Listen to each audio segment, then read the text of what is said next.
I'm going to start recording and call the meeting to order at 4:31. So thanks for all being here so promptly.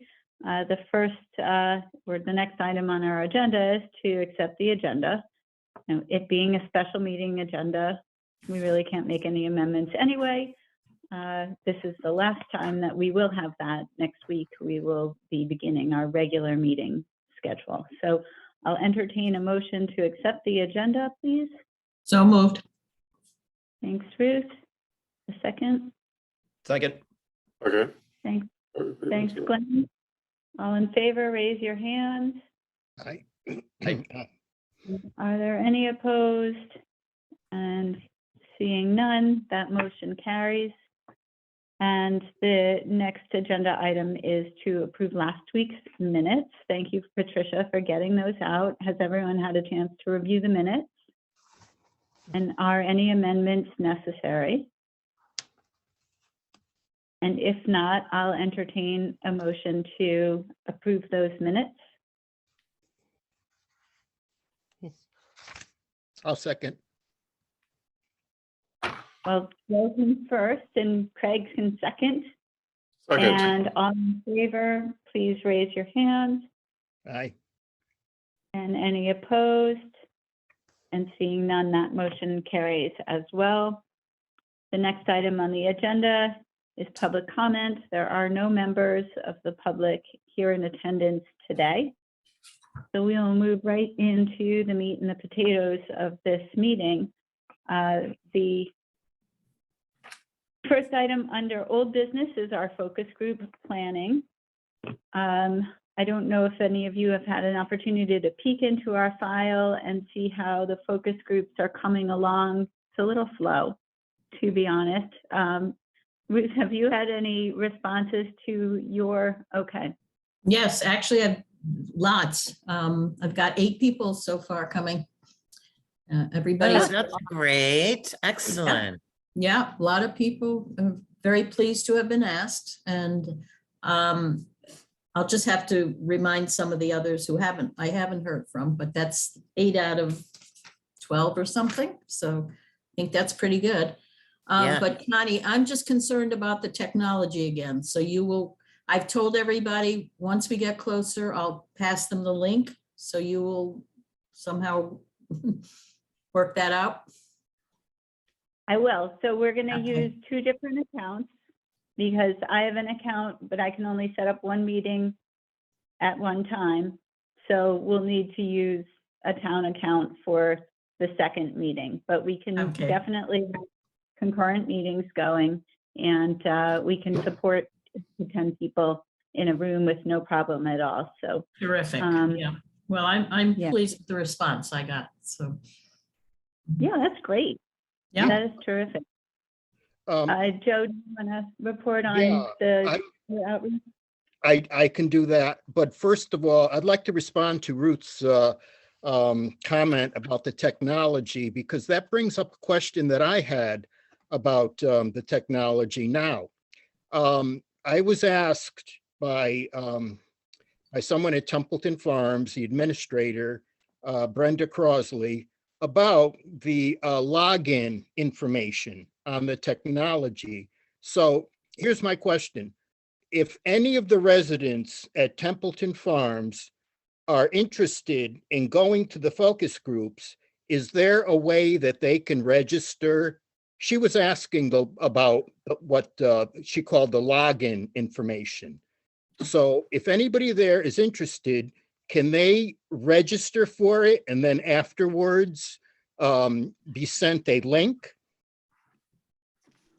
My sense is, because this is not a huge amount of people, that it would be best if you got email addresses for each of these people so that we could send them login information, just like you get every week at the top of the agenda and on the notice. That's how it will come for the Zoom meeting. And that, you know, it's not, we're not looking for open registration. We're looking to know beforehand who our group is. So I think that would be the best way of going about it. And if people are nervous about the links, I don't mind setting up the links now. I haven't done it yet, but there's a lot of lead time, but there's no reason that we couldn't set up the links already. Okay, So well, here's why I asked the question. I'll get into, how the dealings with Templeton Farms. First of all, I did contact Ruth. I did contact Catherine Backrack, and she gave me the information about people at Templeton Farms to contact. And I had done that. There's a Renee Schlappy that is the coordinator for the Templeton Farms housing. I emailed her, and anyhow, what happened with that is that she mentioned how she would pass out paper copies of the survey for each of the residents to fill out, and and the mailer also to inform them about that, and which is what I have done. I've gotten more paper copies to bring. In fact, I'm going to be bringing to them, bringing the paper copies to Renee tomorrow at Templeton Farms. So that's done. And then she kind of hinted that once that's done, the residents there can make up their own mind as to whether or not they want to attend a focus group. Now, I also contacted Brenda Crosley at Templeton Farms. She's an administrator there. And anyhow, she mentioned to me how she will pass the information along to the residents.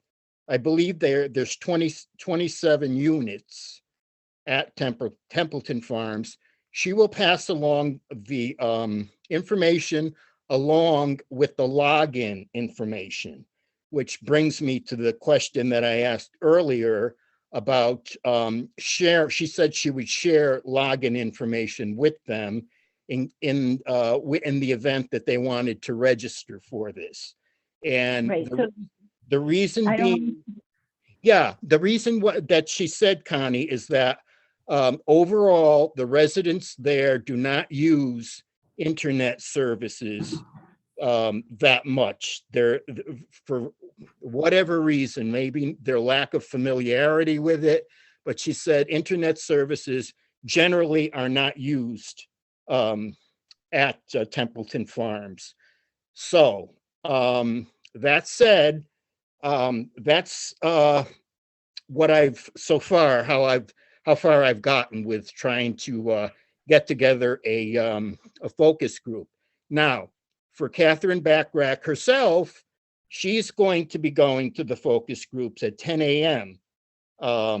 And she also mentioned how the library is having a senior focus group that very day, I believe at 3 p.m. And that will be done in person. So that's the information that I have on the seniors at Templeton Farm with the focus group. okay, so 3 things just so we can be clear about them. That's awesome that the seniors are filling out paper surveys. So when those are done, we need to make sure that they get inputted into the Survey Monkey, which I think, Barbara, you were the one that has done that for us in the past. Yes, I just don't bring want them to me. Okay, so that would be the first step, is like those paper surveys. That's great.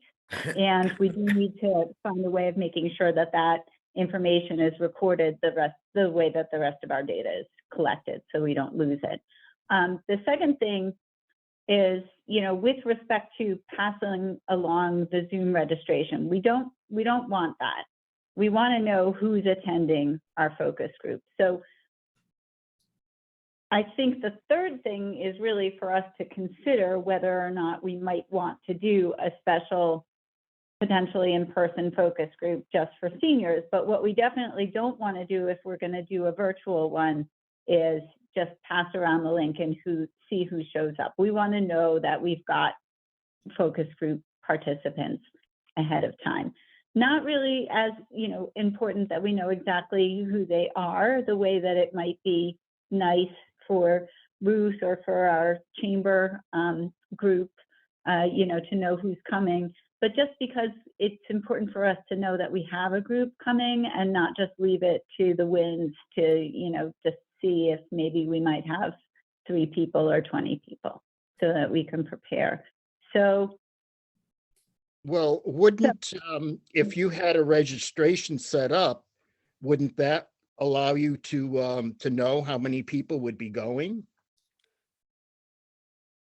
It might, but we don't want 50 people to register, and we don't want 15 people to register and only 3 people show up. We really want the people who say they're going to come to feel like they know that it's appreciated that they're participating and that we're expecting them. So a good example of that is that I participated in the library's focus group this past Saturday.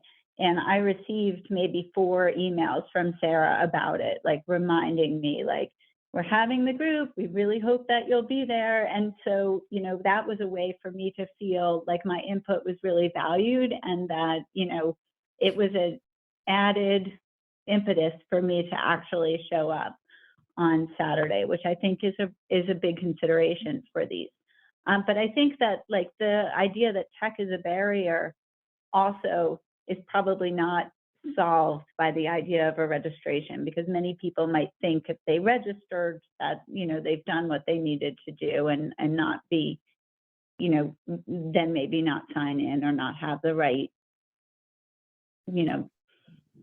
not have the right procedure for how to do that. So I think if the hurdle is really that people don't use the internet, that we might want to discuss having an in-person group if that's the real problem.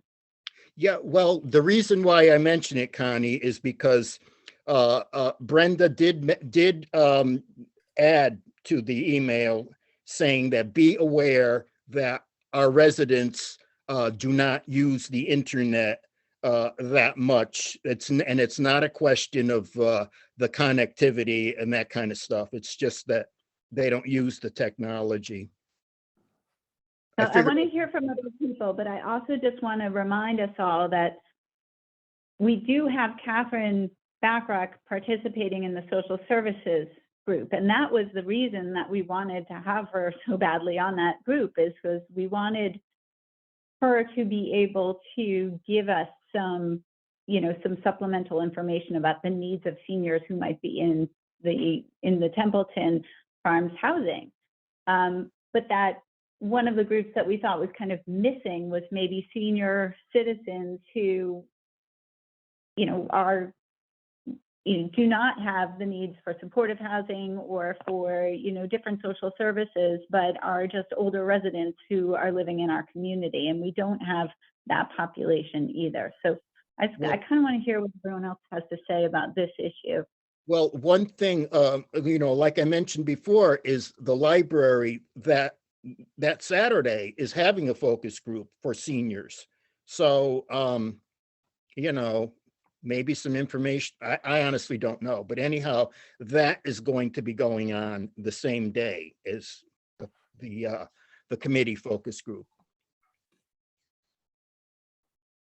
Well, we moved our February focus groups, mainly because we weren't prepared, but also because the library was having a series of focus groups, and we moved it to March 12th. And now the library is having focus groups on March 12th. So I think that we can't really, and we can't do this like little dance with the library who's having focus groups when. I think we just have to stick to our dates, and whatever the library does, the library does. Yeah, Patricia, the reason why I mention it is because of the conflict, but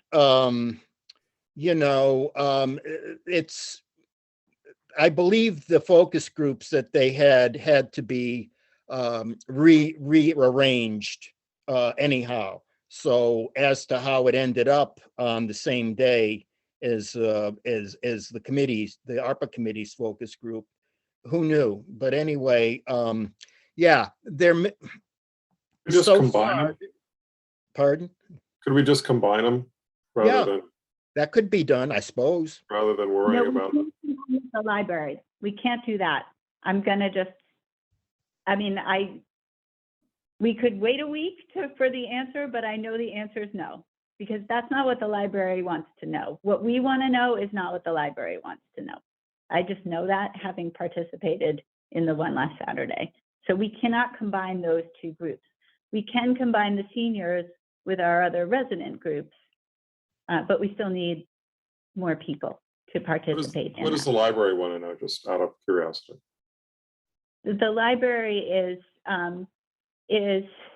in conjunction with celebrating some, milestone anniversaries, is also looking to, determine how best to serve the town, especially in That's relation completely to different. the property. Yeah, it's not about ARPA, Okay. it's not about COVID, it's none of the, something though that I keep forgetting to mention, and I will make sure gets up into our folder, is that, we're mentioning how many focus groups and surveys are going on. There are really very rich sources of information about what people want and need in town that are probably useful for us to review. They are not specific to COVID. They don't accomplish our work. But I would suggest that, you take the time to read through all the survey responses that were received in the POCD survey. They are really rich with resident comments about what they think of our town, what they think our town needs. Mhm. I think that they can essentially,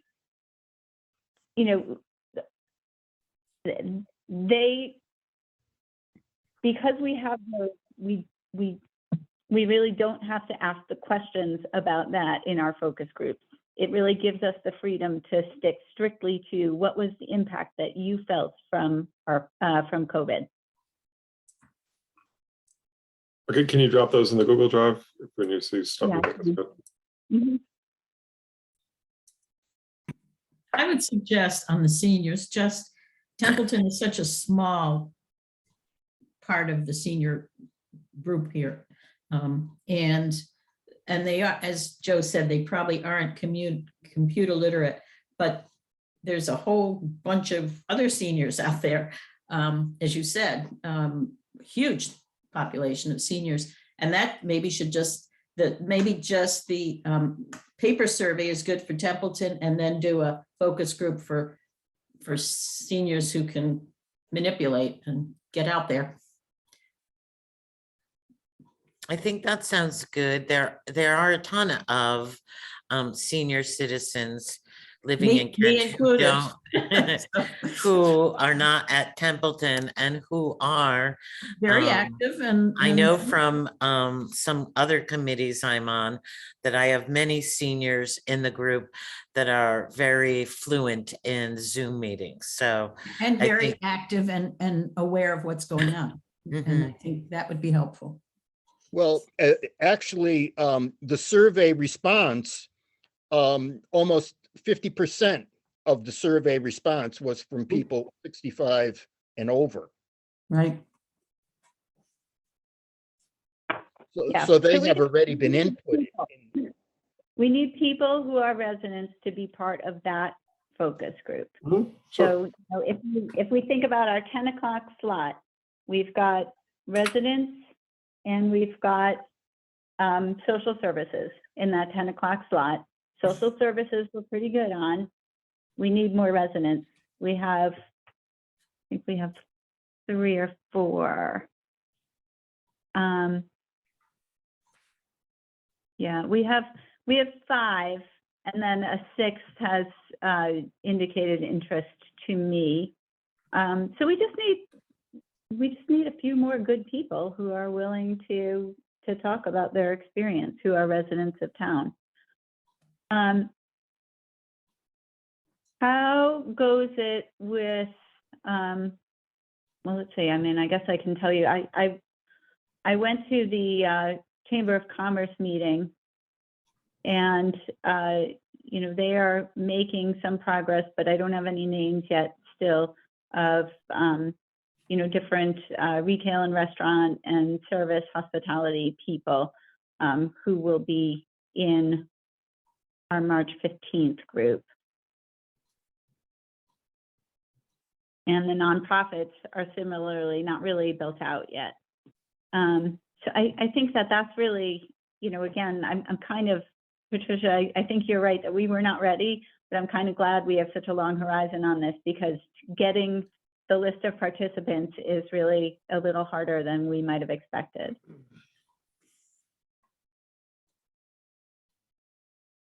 I think I can help try to identify some non-Templeton senior citizens to participate in a focus group. I can ask a couple of other committees that I'm on if members are willing and able to do that. So I'll do that, Joe.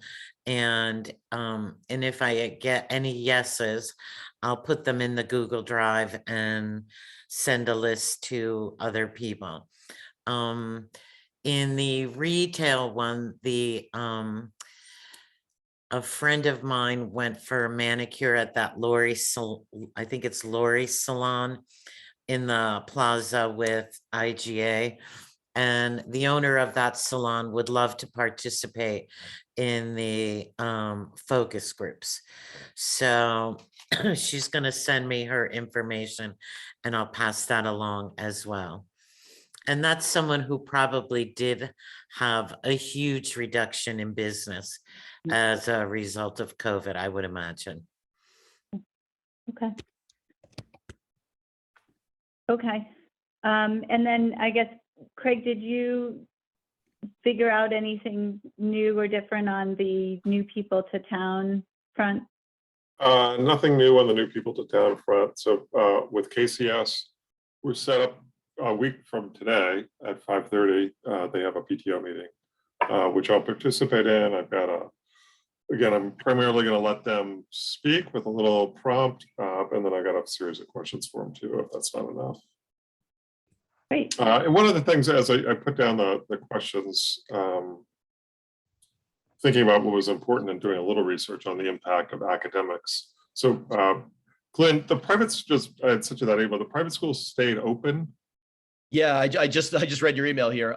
They did. Marvelwood, we were open, except we when the pandemic first started, we did Zoom, so we weren't physical, but we were still open. We were open for business. And I'm not quite sure about Kent and South Kent, but there was a lot of Zooming going on. Last year, we were all physical. We met physically, so it's yeah, and I can tell you, and again, I'm sorry my notes were a little late today. No, it's perfect timing. Yeah, I spoke with 2 of the 3 today, but I got really interesting responses from them. But yeah, they were pretty much open, you know. So Connie, Kent Center School was distance learning for some period of time, or? Yes. Yes, they were too. So yeah, they were open, but they were doing distance learning. And then the following year, when they reopened, they were in person, but had procedures in place in case there was an exposure. Okay, so all the research around the academic impact from COVID is, you know, the distance learning children are at a disadvantage relative to kids who were in person, and you know, there's depends on your socioeconomic background how big a disadvantage. But that would be one of the things that I would prompt them a little bit if the teachers are noticing that the kids are behind, and then maybe there would be a way for the town to help the school get caught up, if that's indeed an issue. I'm just going to make note that I think we've moved into the next agenda item at this point, which I think is fine. Craig, what date are you meeting with the PTA, the PTO? A week from today. good. So the 15th. The 16th. Yeah, at 5:30. Right after our meeting. Well, do we want to talk through, Glenn, your experience interviewing the CFOs at the private schools, Barbara, your experience with the fire department, and Patricia, yours with the IGA, and then maybe that would help. Craig, it sounds like you're pretty well prepared for next week, but if you have any questions, about how that went, maybe this discussion helps that as well. Yeah. And I read the Glenn and Patricia's notes. Yeah, I mean, I could just say briefly about the 3 private schools. It was pretty much the same. They all talked about the health and safety of their kids and just kids in general. I mean, including Kent Center School and both David Fiorillo at Marvelwood and Jeff Cataldo at Kent. They talked about traffic signs. They talked about as kids move around town, how concerned they were for that, and whether or not ARPA money is used for that is unclear, but certainly that was what they cared about the most, especially Kent School being in town. South Kent, Carrie Dupuy, she talked a little bit about just kind of wellness and just kind of the emotional state of folks. She was hoping for a more robust program, whether that was Park and Rec or something else, unclear. And certainly the 3 private schools have their own programs, sports and otherwise, but there was this kind of sense of trying to integrate the schools with the life of the town, which was interesting. And there was talk about maybe community service projects, maybe seminars that kids could take part in, but just how isolating that the pandemic has made us, and how much this affects children, that came up with all 3 of them. So I think the schools themselves are fine. It's unclear. Carrie did ask, would we be eligible for ARPA money?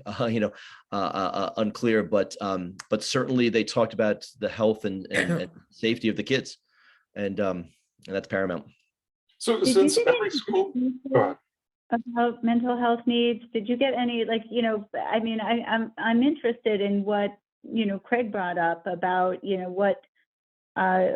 what people in the schools are actually noticing about mental health and the kids in the schools, and whether, whether they have need for increased services. I'm interested in, we thought about asking these questions in connection with social services, but, substance use, domestic violence, mental health needs, other needs of kids, anxiety, and then also, of course, any falling behind in academic progress. Did you get any specifics on that? Kids are definitely anxious. There's anxiety everywhere. Am I getting into college? Where am I going next? But will there be a college to go to? I mean, how are schools faring? Even that is a big concern for kids and parents. In fact, what could ARPA funds do? What could we do to assuage that? Unclear. There was even the suggestion of doing more kind of programming with the town. Mr. Cataldo was like, how do we do that? Because the schools have their own programs, so that would be different. That would be difficult. But there is more anxiety, and all 3 of them didn't know exactly how to really tackle that in terms of what we're doing.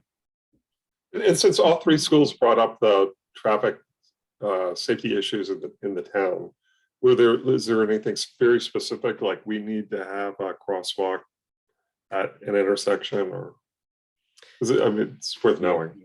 Clearer crosswalking, and also more school zone signs, especially on 341.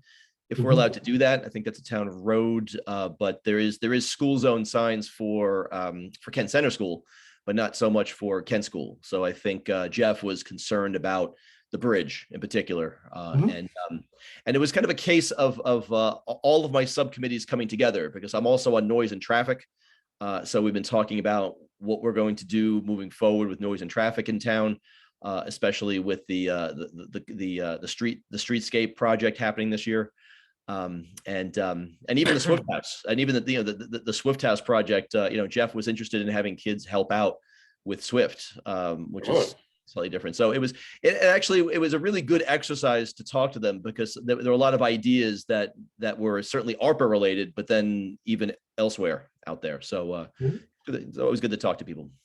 Can I just ask, I think we're missing one component, and that is our high school. And I wonder, Jeff or Glenn, if you might at some point be able to connect with the principal up there, because I think that's a segment of our population that, I mean, we have high school kids here, and I know that he has talked about the effects of the pandemic on the kids up there. They've had some real issues. Good. I will contact them, because I was going to say that I need one more thing to do here, because I've contacted the private schools. Give me something else. I will do that for next time. But I do think I can give you Ian Strevers, the principal, and I think just a conversation with him would be helpful. Absolutely. Please send me that information. I'll do Okay. that next meeting. Good. Barbara, did you have a comment on the signs, I think? I have a couple. So regarding any of the signage on the roads in town, any of the state roads, we would have to get state permission to put any signage up. Crosswalks are the purview of the state unless they're on a side road that the town owns. So that's going to be a very convoluted thing to try to address with ARPA funding.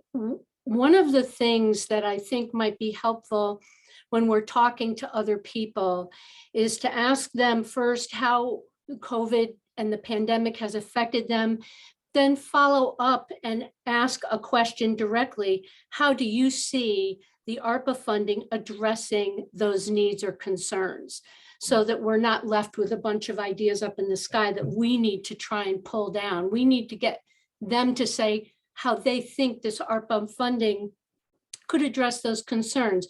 Whether the ARPA funding can actually be used for that purpose, I don't know if that's relevant for these discussions. It's important to find out what the needs are. That's the comment.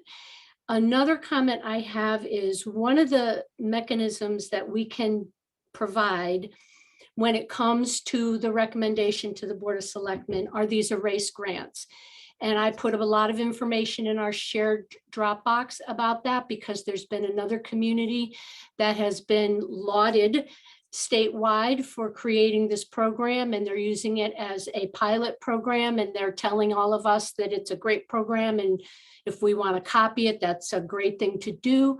So that's one way to get funding to different agencies, and we don't have to reinvent a wheel. So I think it'd be important for everybody to look at that information before you speak to other entities, so that you sort of have an idea in your head when we ask them, how do they see the funding addressing their needs and concerns, we can also follow up and say, there's a pilot program that might be able to be applicable to the situation, so that they aren't left thinking that they're just talking and there's no pathway forward. So those are two of my comments.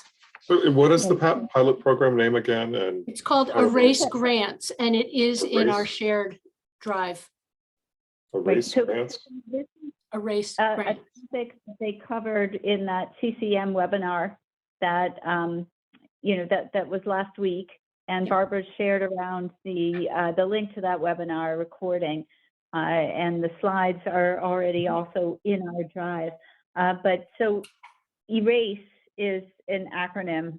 I don't know what it stands for exactly, but that is what the town of, I believe, East Windsor came up with in terms of their procedure for for people making application for and then processing awards that were given out of ARPA funds. So I do think that it would be helpful for us all to review that model, and to, at some point when we get closer to making our report and our recommendations, to be able to talk about whether that's something that we would recommend that our Board of Selectmen adopt.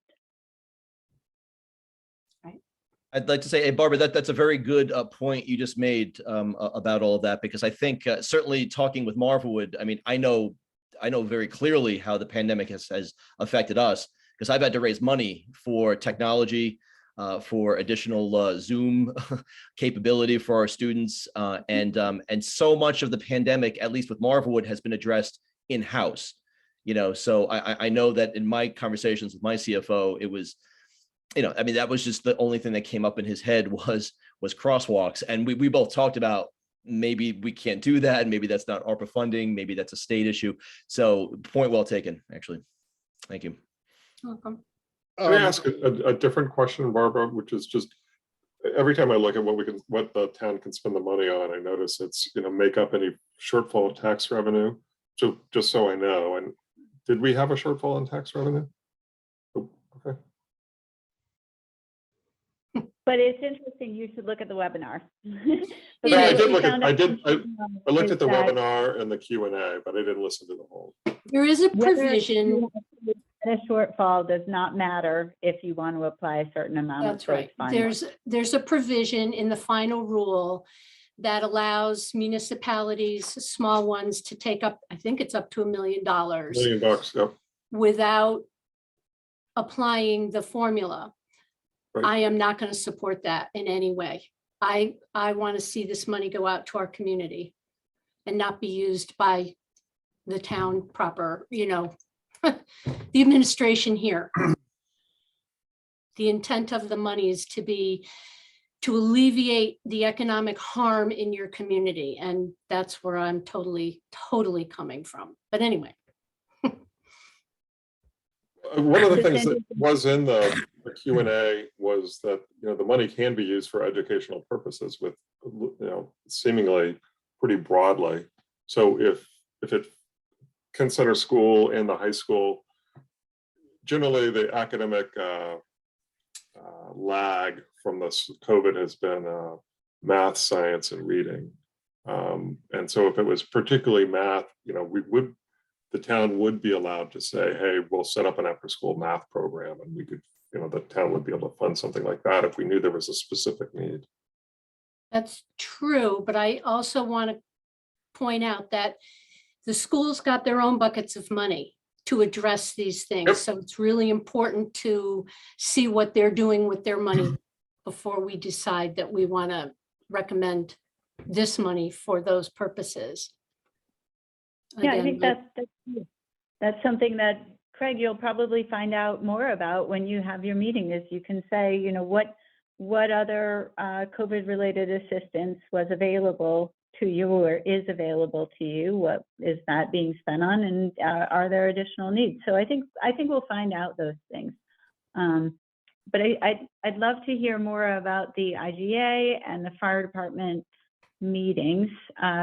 Joe, unless you had a question related to Glenn's work. It kind of is a comment to Glenn's, presentation with the private school about the matter of the crosswalks and that kind of stuff.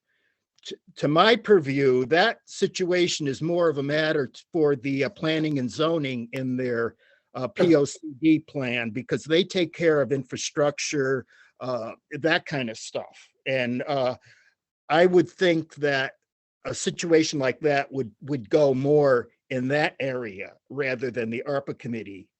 Yep. Well taken. That's all. Okay, that's good. So if I can, I'll just jump in now and talk about the fire department. Unfortunately, the fire department, when they posted their agenda, the link that they put on their agenda was for their January meeting, and they didn't catch it until the night of the meeting. So a lot of people weren't able to sign in, and it was determined that the meeting wasn't going to be a legal meeting, and they wanted me to give my presentation anyway. And I respectfully declined and asked that I would prefer that it was a regular meeting that people didn't have any trouble getting into, because I really wanted to have the most people we could have at the meeting. But I did let them know that my presentation might take 20 minutes total, or me speaking for 5 and them speaking for 15. I gave them a really quick rundown of how I thought it was going to go.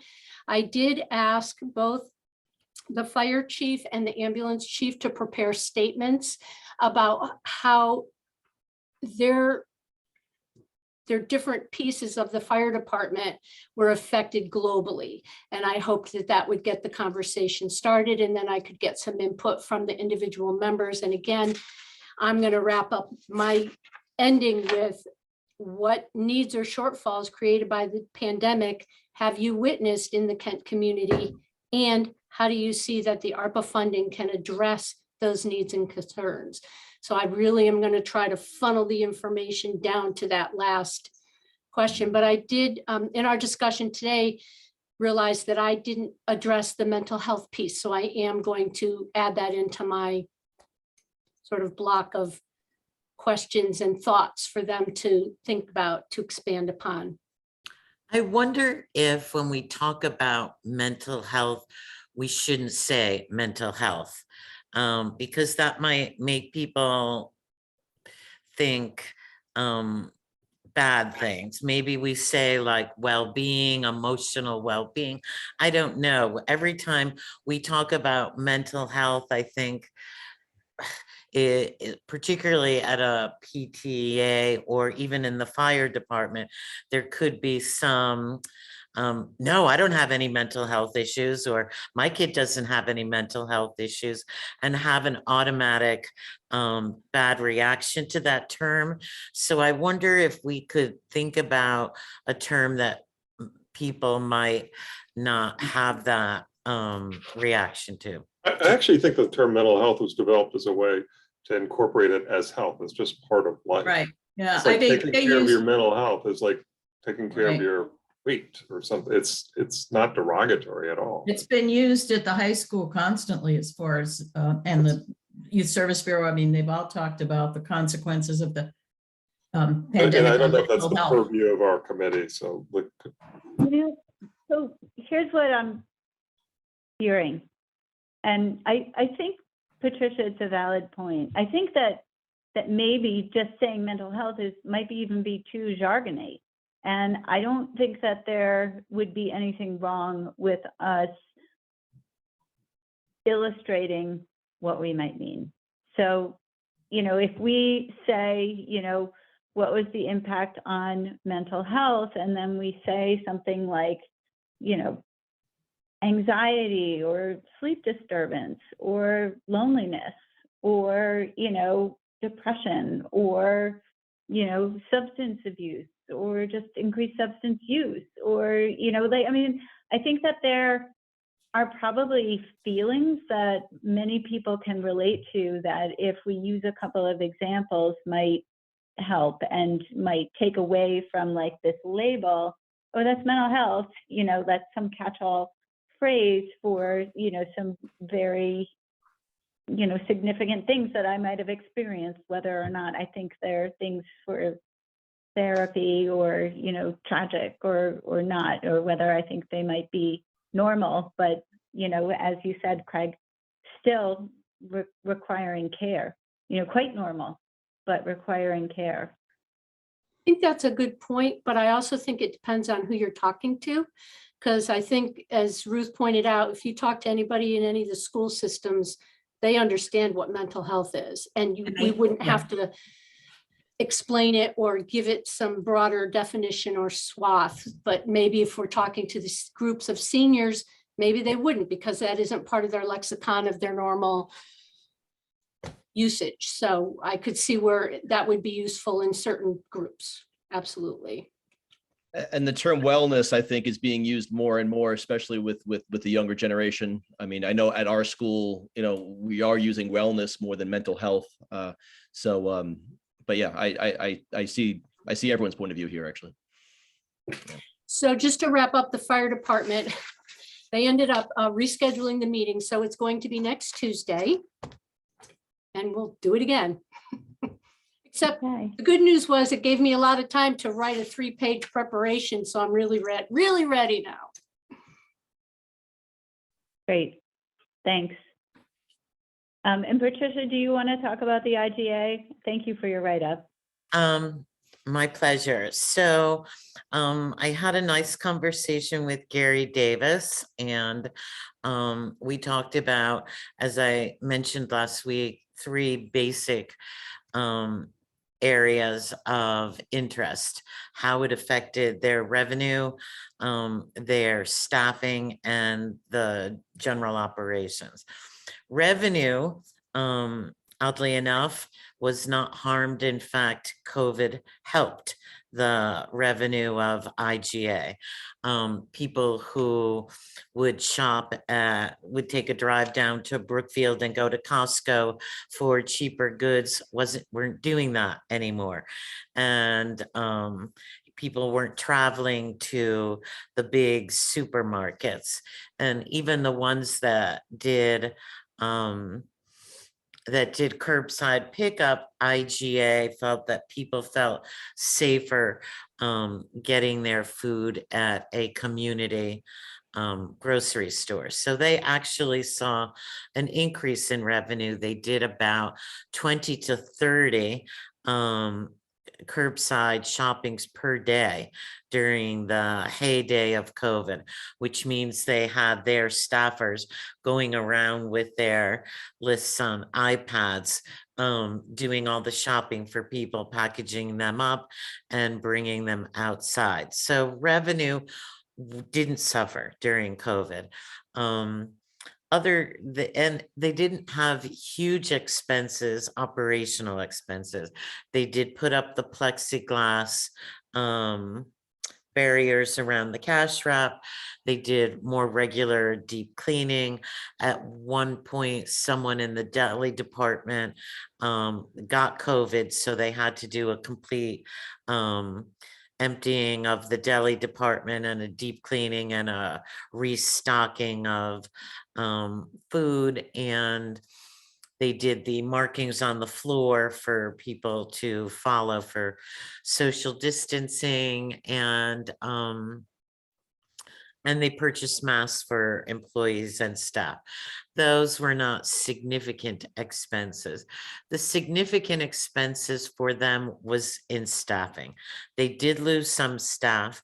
People they had families who are immunocompromised or children at home, and they couldn't come to work every day. They either were not comfortable with it, or for other reasons they couldn't work. So they lost a few employees, and the employees that remained had to work longer hours.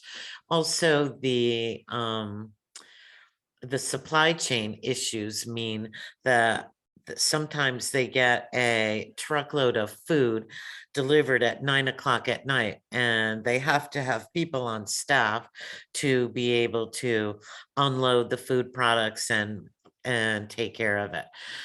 And for that Gary gave out substantial pandemic bonuses and time and a half to employees who did those late night grocery deliveries. So the biggest expense that he incurred during COVID was paying his people bonuses and time and a half.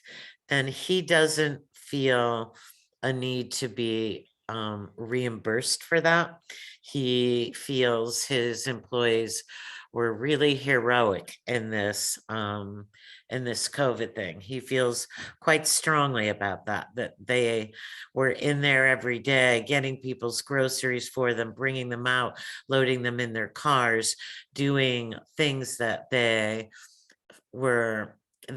put themselves in danger of getting COVID. And he feels like they were the true heroes. So he does not feel a need to be reimbursed for those bonuses that he gave out. He felt they were well earned. He thinks that they could get more, that the community can somehow find a way to reward them for their extra work and their frontline work. that's essentially the crux of my conversation.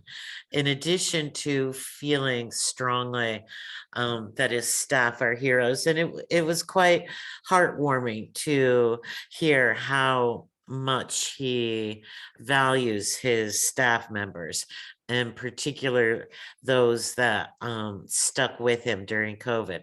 And also they have to deal with some belligerent customers, which is problematic. People come in there and they create hissy fits over the mask thing or over this thing or that thing. And the employees are left to deal with those belligerent folks. In fact, the day I was in there, one such fellow, they had to call the state police and drag the guy out. So in addition to working the front lines during COVID, they have these occasional people coming in, giving them a hard time as if they created the mask mandates. So,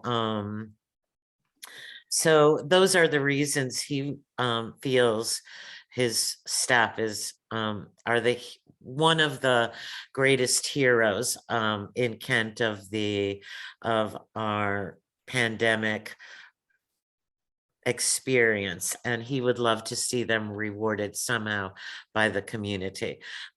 Additional things, when I said aside from that, what else would you think the ARPA funds would be appropriate for? And like everyone else who filled out the surveys, the fire department and social service organizations.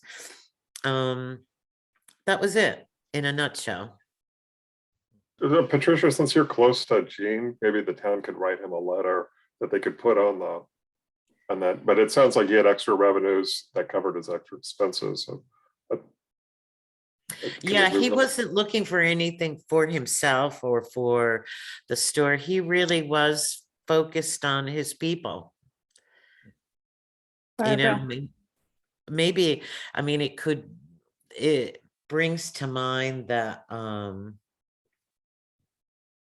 that maybe they can get some sort of commendation or something. Yeah, it's a great idea. Well, they certainly qualify for premium pay through this ARPA. They do qualify as frontline workers. Do you know how many employees? Do you know how many employees he has? Oh, gosh. I don't. I would have to go back to my notes. I asked him that. That's I'll look it up and just put curious, it but they do. And so do the childcare workers. They would qualify. Any of the healthcare workers would qualify. But unfortunately, we learned in the seminar, volunteers don't qualify, which was really disheartening. It's interesting though to hear, like, there's a little bit of like Yankee pride, I think, that comes through when, you know, like the IGA, you know, I mean, I believe that maybe they didn't lose revenue, but their operations were significantly impacted. And I think that, you know, one of the things about the long horizon for ARPA that is, you know, to me interesting is that I feel like people are ready to have a celebration, that they want to talk about how the community came together and everything worked so well and how grateful they are about that. And, you know, like how well they did, or, you know, in contrast to a whole bunch of people who really didn't do well at all, you know, which is the flip side of this. But I think that, you know, my suspicion is that 5 years down the line, you know, if you ask people how much it impacted them, that they might be more inclined to, you know, they might have a different opinion of how big the impact was. You know, so anyway, something to think about as we continue with this work. Yeah, I mean, just from anecdotally, you know, there are people with surprisingly positive impacts from COVID. So a friend of mine ran Big W's Barbecue in Pauling. His revenues went up 75% and after 2 years, he retired. I mean, and his business was massively impacted. He lost his sit-down seating, he lost employees, but there were lots of extra costs, but overall, it was a positive for him. Not that we should ever want to do it again, but it sounds like with IGA, the revenues went up 20% and their expenses went up significantly, but it kind of all worked out. It doesn't sound like there's a need there, other than for commendation. He didn't tell me that they went up 20%. He didn't give an actual number to it. I don't know where that information came from. Maybe you have more, maybe John Grant gave it to you or something, but he didn't No, put an actual number of 20% on it. I just probably misremembered what you had written in your summary, that's all. It broke my heart when Big W closed, by the way. Oh, God, the Broke best. my heart. Better than anything in the city, too. I have to tell you, I did not get the same rosy story on Big W's from the owner before he Warren? left. Yeah, I don't know, the guy who was always there at the counter. Right, did you read his going away letter? Yeah, but that isn't real. That was just what went out to the public. So what was the real story? I mean, it's personal, but it wasn't, he didn't leave by choice. Anyway, I think, it's all conjecture, but it was just an interesting point because I think that many of us in Kent are so grateful that our town wasn't impacted more, that we're probably more likely to downplay the impacts that we did have. And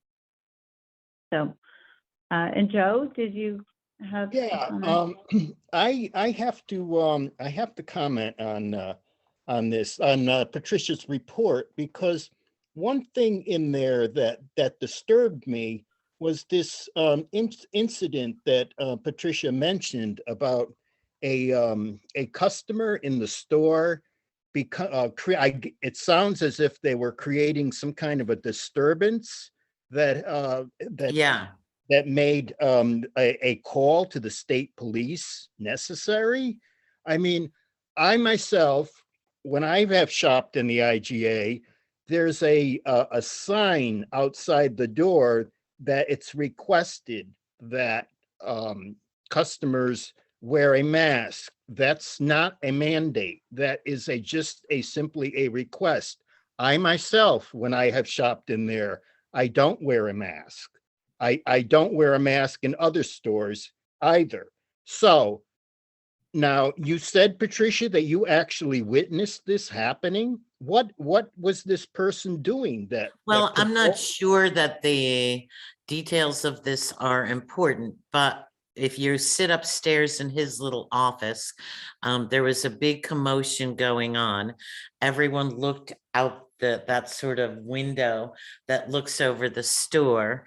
And Gary said, oh, that's this guy that comes in all the time and creates a big show about wearing masks and this and that.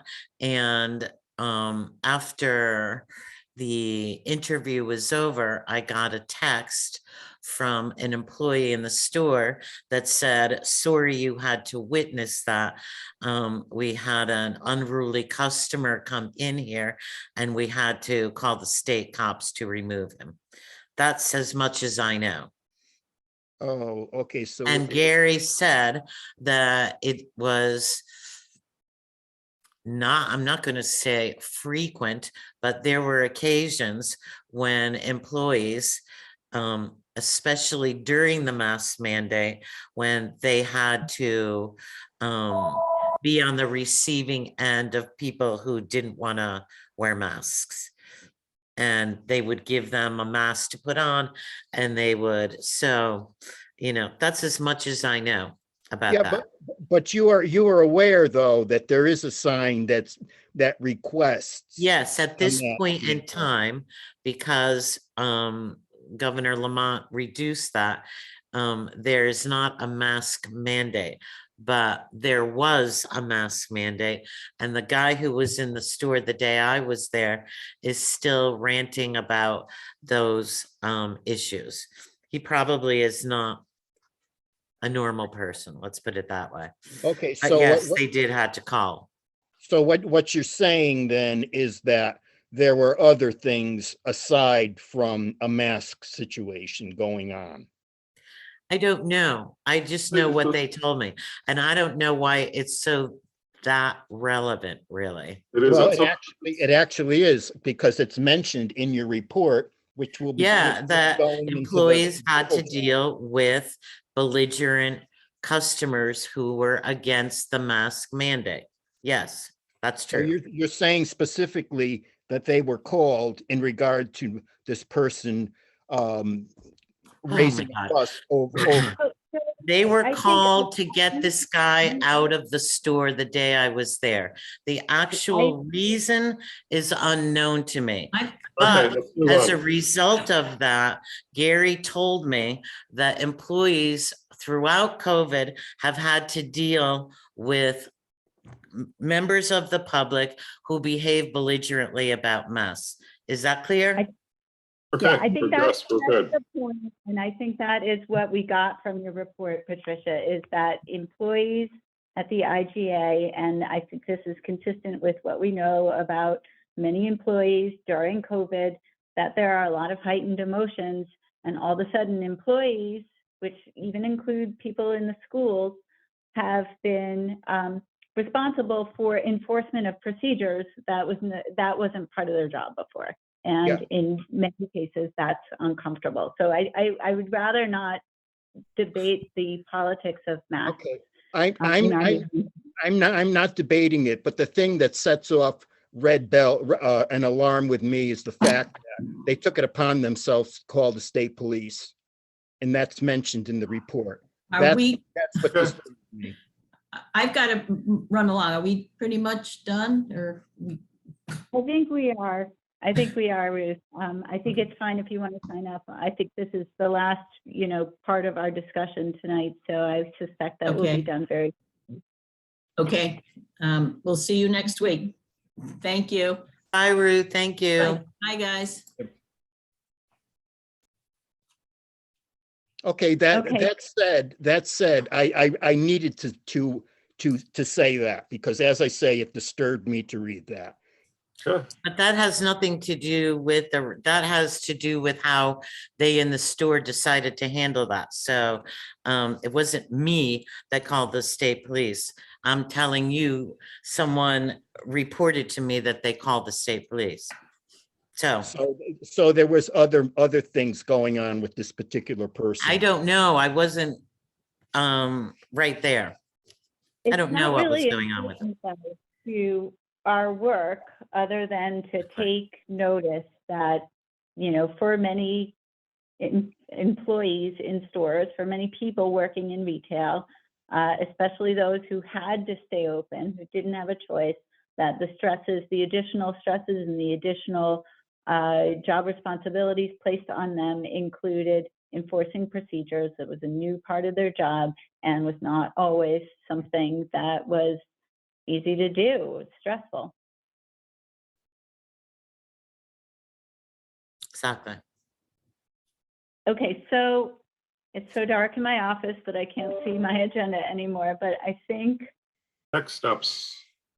we're done. I think next steps sounded to me like we were gonna really, at this point, beat the bushes to get people to participate in the focus groups, round those focus groups out. I will create the invitations to 2 of those focus groups, and Barbara asked you to do the same. So one is at 10, one's 10 a.m. to 11:30. The second is 1 p.m. to 2:30. That way, when we have our invitation list all set, we can send out those links. And Barbara will have her meeting before our next meeting, so she can give her report next week. Craig will be awaiting his meeting. And other than that, we'll still be a few weeks out from the focus group. So, we should be thinking about the questions that we're going to ask, but I think that we're in pretty good shape. As long as we have participants, we'll be in good shape. Barbara. to create these links, what do you want to name these? Should we just call them ARPA focus group 1, 2, 3, 4? Yeah, that sounds So I'll fine. do 3, 4, you do 1, 2. Okay, so 1 and 3 will be like the 10 a.m. ones? Yeah. And, Yeah, yeah. okay, got it. So that sounds good. And I will drop the survey responses in the folder. So if you have a chance, it's actually, it takes a long time to read through these comments, but it's also kind of fun. I've done it twice now.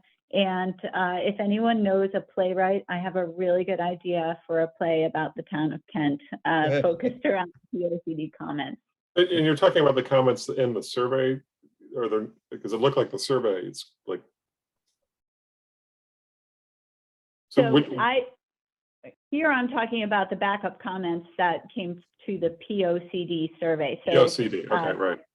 there's like a compilation of responses, and then there's like all the narrative responses, and the narrative responses are really rich. I think you'll get a lot out of it. And then of course, the responses to our survey as well. So, you know, check in.